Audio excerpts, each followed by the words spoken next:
Hello everyone, welcome to my channel World of NCERT. In today's class, we will practice some preposition examples. আমাদের previous ক্লাসে আমরা preposition কি, এটার বিভিন্ন part কি, কোন কোন কনটেক্সটে প্রিপোজিশন ইউজ হয়, কি কি প্রিপোজিশন ইউজ হয় এটা দেখেছিলাম। আজকে আমরা কিছু ইম্পর্টেন্ট 20 মোস্ট ইম্পর্টেন্ট প্রিপোজিশন আলোচনা করব, যেটা বিভিন্ন রকম কম্পিটিটিভ এক্সামের জন্য খুবই ইম্পর্টেন্ট। তো চলুন শুরু করা যাক। প্রথমে আমি দেখি ইন একটা খুব ইম্পর্টেন্ট প্রিপোজিশন। সেটা কি জন্য ইউজ হয়? The book is in the drawer. কোনো প্লেসে কোন প্লেসে আছে সেটা বোঝানোর জন্য ইন ইউজ হয়। অনটা আমরা বলেছিলাম সারফেস বোঝানোর জন্য, কোনো একটা কিছুর উপরে বোঝানোর জন্য অন ইউজ হয়। তো অনের একটা ইউজ দেখি, the cat is on the roof, the book is in the drawer. আরেকটা আমি বলতে পারি the ball is in the court, the cat is on the roof, the dog is on the car। অনেক সময় কারের উপরে dog চড়ে বসে থাকে, তো এটাকে আমি যখন বলবো সারফেসের উপরে বলতে পারি আমি the dog is on the car, কারের উপরে ডগটা চড়ে বসে আছে। তো উপর বোঝায় অন দিয়ে। অ্যাট কখন বসে?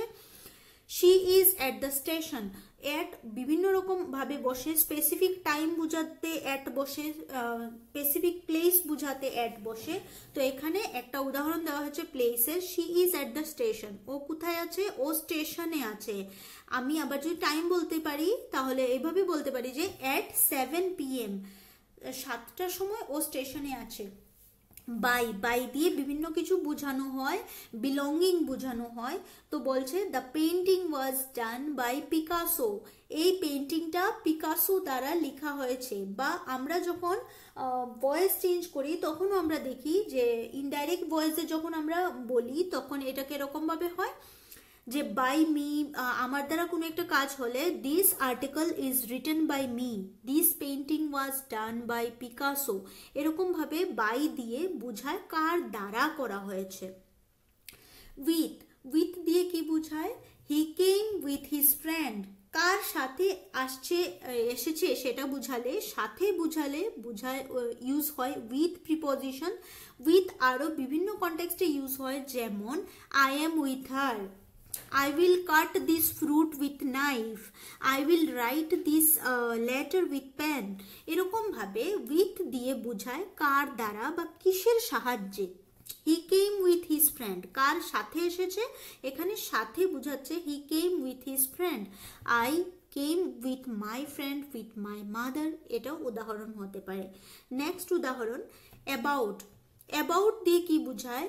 he talked about the movie। সম্পর্ক, কি সম্পর্কে বোঝাচ্ছে? This book is about history, এই বইটা কি নিয়ে? এই বইটা হিস্ট্রি নিয়ে। This book is about history. He talked about the movie, ও মুভি সম্পর্কে বলছে। তো সম্পর্ক বোঝাতে কোন সম্পর্কে বইটা, কোন সম্পর্কে এটা, সেটা বোঝাতে অ্যাবাউট প্রিপোজিশনটা ইউজ হয়। নেক্সট প্রিপোজিশন আমরা দেখি ফর কিসের জন্য ইউজ হয়? This gift is for you, তোমার জন্য এই গিফটটা, জন্য বোঝাতে কার জন্য ফর ইউজ হয়। I am here for this meeting, এরকম ভাবে আমি এখানে মিটিং এর জন্য এসেছি, কি জন্যে? জন্যটা বোঝাতে for. I buy this pen for writing, আমি লেখার জন্য এই কলমটা কিনেছি। বা টু রাইটও হতে পারে, টুও ইউজ হতে পারে। From, she is from Japan, কোথা থেকে বোঝাতে? From. I am from home, I am from Tripura, I am from Agartala. তো জায়গার নাম বোঝাতে, বিলঙ্গিং বোঝাতে ফ্রম ইউজ হয়। টু কখন ইউজ হয়? We are going to park, কোনো একটা জায়গা টুয়ার্ডস ডিরেকশন বোঝাতে টু ইউজ হয়। We are going to park, কোথায় যাচ্ছ? পার্কে যাচ্ছি। Into, she poured milk into the glass, into কোনো একটা কিছুর ভিতরে। কেম ইনটু দ্য রুম, রুমের ভিতরে আসো, বাইরের থেকে ভিতরে আসার জন্য ইনটু ব্যবহার হয়। যেমন এখানে বাইরের থেকে মিল্কটাকে ঢালা হবে গ্লাসের ভিতরে, তাই বলছে she poured milk into the glass, ও মিল্কটা কোথায় ঢালছে? গ্লাসের ভিতরে। ওভার কখন হয়? The plane flew over the city, যখন মাথার থেকে অনেক উপরে কিছু একটা থাকে তখন সেটাকে বলা হয় ওভার। যেমন প্লেনটা অনেক উপর দিয়ে যাচ্ছে, তাই plane flew over this city. তো ওভার প্রিপোজিশনটা কখন ইউজ হয়? যখন মাথা থেকে অনেক উপরে থাকে। আন্ডার, আন্ডার কখন ইউজ হয়? যখন একটা এরিয়ার আন্ডারে থাকে বা কোনো একটা কিছু নিচে বোঝায় আন্ডার। যেমন আই এম ওয়ার্কিং আন্ডার হিম, আমার উপরে যে বস আছে উনার আন্ডারে যখন আমি কাজ করছি তাকে আমি বলবো আই এম ওয়ার্কিং আন্ডার হিম। এর মানে এই না যে উনি এখানে দাঁড়িয়ে আছেন, আমি উনার নিচের জায়গাটার মধ্যে যে রুমটা আছে সেখানে কাজ করছি না। তো কিন্তু ডগটার উদাহরণ যে দিল, the dog is under the table, এখানে যদি একটা টেবিল থাকে, এখানে যদি ডগটা বসে থাকে, তো যেহেতু ডগটা টেবিলটা নিচে, আমি বলবো যে the dog is under the table. Between, between কখন ইউজ হয়? দুইজনের মধ্যে যখন কোনো একটা কিছু বোঝায় তখন বিটুইন ইউজ করা হয়। The ball is between the shoes, দুইটা শুয়ের মাঝখানে বল। দুইজন মানুষের মধ্যে বা দুইটা জিনিসের মধ্যে যখন কম্পেয়ার করা হয় তখন বল বিটুইন বলা হয়। আর যখন দুইয়ের অধিক জিনিসের মধ্যে কম্পেয়ার করা হয় তখন অ্যামং ইউজ করা হয়। যেমন এখানে দুইটা জুতা আছে, দুইটা জুতার মাঝখানে বলটা আছে, তো বলছে the ball is between the shoes, দুইটা শুয়ের মাঝখানে বলটা আছে। আর অ্যামং কখন ইউজ করা হয়? শি ইজ অ্যামং ফ্রেন্ডস, যখন অনেকজনের সাথে থাকে তখন বলা হয় অ্যামং। বিটুইন বলা হয় না, অ্যামং বলা হয়। ও ওর বন্ধুদের সাথে আছে, she is among the friends, সাথে না সরি মধ্যে আছে।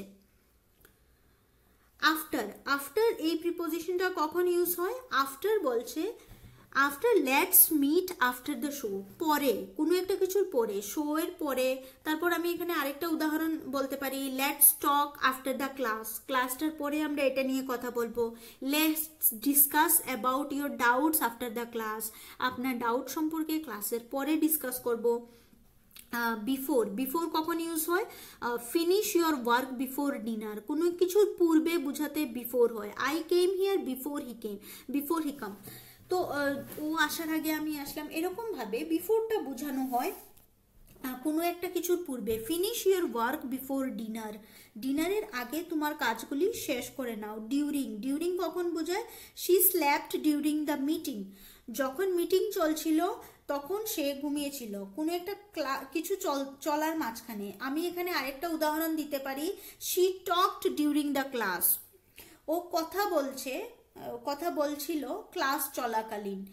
She was not present during the meeting, ও মিটিংয়ের সময় প্রেজেন্ট ছিল না। তো আমি লাইনটা বুঝে বুঝে শব্দগুলি ব্যবহার করব। ডিউরিংটা বোঝানো হয় বিভিন্ন কিছুর চলাকালীন সিচুয়েশন বোঝাতে। থ্রো, থ্রো কখন বোঝানো হয়? The train goes through the tunnel, কোনো একটা কিছুর মধ্যে দিয়ে। যখন প্রিপোজিশন ইউজ করবো আমরা কোনো একটা কিছুর মধ্য বোঝাতে হলে থ্রো বোঝাবো। The train goes through the tunnel, টানেলের মাঝখান দিয়ে ট্রেনটা যাচ্ছে। আমি বলতে পারি I am going through depression, আমি ডিপ্রেশনের মধ্যে দিয়ে চলছি। I am going through business, বলতে পারি আমি বিজিনেসের মধ্যে দিয়ে দিনটা কাটাচ্ছি।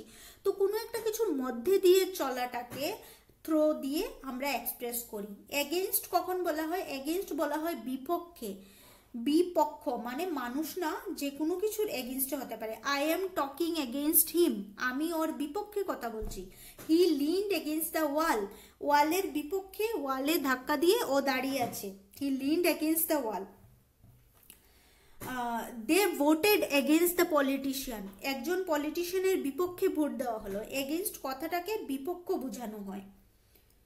উইদাউট, উইদাউট কখন ইউজ হয়? She left without her keys, without মানে হচ্ছে ছাড়া, ওর কি ছাড়া, চাবি ছাড়াই ও বেরিয়ে গেছে। She left without her keys, she left without telling me, আমাকে না বলেও বেরিয়ে গেছে। শি লেফট উইদাউট ইনফর্মিং আস, আমাদেরকে না জানিয়েও লেফট করেছে। She left the class without informing the teacher, টিচারকে না জানিয়েও ক্লাস থেকে বেরিয়ে গেছে। তো উইদাউট ইউজ হয় যখন, উইদাউট কথার বাংলা মানে হচ্ছে ছাড়া, এটা ছাড়া ওইটা ছাড়া। কি ছাড়া? কিজ ছাড়া, ও ওর চাবি ছাড়া বেরিয়েছে, ইনফরমেশন ছাড়া বেরিয়েছে, টিচারকে না জানিয়ে বেরিয়েছে। তো উইদাউটটাকে আমরা ইউজ করব কোনো একটা কিছু ছাড়া বোঝাতে, ঠিক আছে?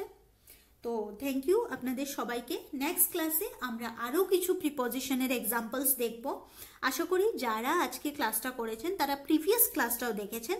যদি না দেখেন, আগে প্রিপোজিশনের যে ডিটেলস ডিসক্রাইবটা আমি করেছি সেই ক্লাসটা দেখুন, তারপর আমার ক্লাসে জয়েন করবেন। সাবস্ক্রাইব করতে ভুলবেন না। আর আপনার সাথে যদি কোনো ফ্রেন্ড প্রিপারেশন করছে বা স্কুল স্টুডেন্ট প্রিপারেশন করছে, তাদের সাথেও চ্যানেলটা সাবস্ক্রাইব করে দেবেন আর শেয়ার করে দেবেন, যাতে করে তাদেরও একটু উপকার হয়। থ্যাংক ইউ সবাইকে আবারও পাশে থাকার জন্য। দেখা হচ্ছে নেক্সট ক্লাসে।